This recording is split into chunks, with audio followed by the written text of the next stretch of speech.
বিশ্বকাপে 2026-এর সবচেয়ে বড় আর থ্রিলিং অঘটন। রাউন্ড অফ 16-এর মহানাটকীয় ম্যাচে 5 বারের বিশ্ব চ্যাম্পিয়ন ব্রাজিলকে 2-1 ব্যবধানে বিদায় করে কোয়ার্টার ফাইনালে উঠে গেল নরওয়ে।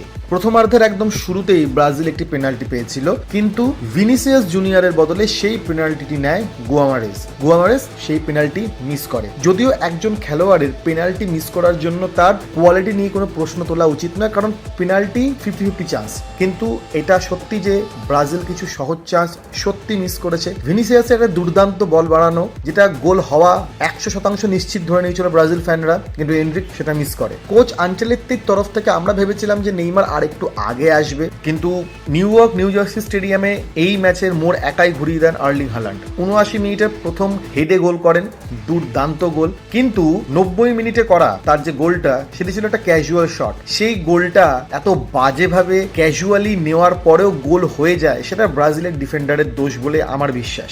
কিন্তু হ্যাঁ, ইনজুরি টাইমে প্রায় 100 মিনিটের কাছাকাছি সময় পেনাল্টি থেকে নেইমার একটি গোল শোধ করে শুধু ব্যবধান কমিয়েছে। আমি প্রশ্ন আগেই তুলেছিলাম যে ব্রাজিলের মিডফিল্ডে সমস্যা আছে, পাকিটা চলে যাওয়ার পর হয়তো সেই সমস্যা আরো বেশি করে ধরা দিয়েছে, কিন্তু নেইমারের এই বিদায় ফুটবল ফ্যানদের কাছে খুবই বেদনাদায়ক। নরওয়ের পরের ম্যাচ ইংল্যান্ডের সঙ্গে, আমার বিশ্বাস এই ম্যাচটি একটি দুর্দান্ত থ্রিলার হিসেবেই আমরা দেখতে পাবো। হাল্যান্ডের এই অতিমানবীয় পারফরমেন্স এবং পরবর্তী ম্যাচের রেজাল্ট কি হতে পারে তা আপনারা কমেন্ট করে জানান এবং সাবস্ক্রাইব করুন আমাদের এই চ্যানেল ক্রীড়ালজি।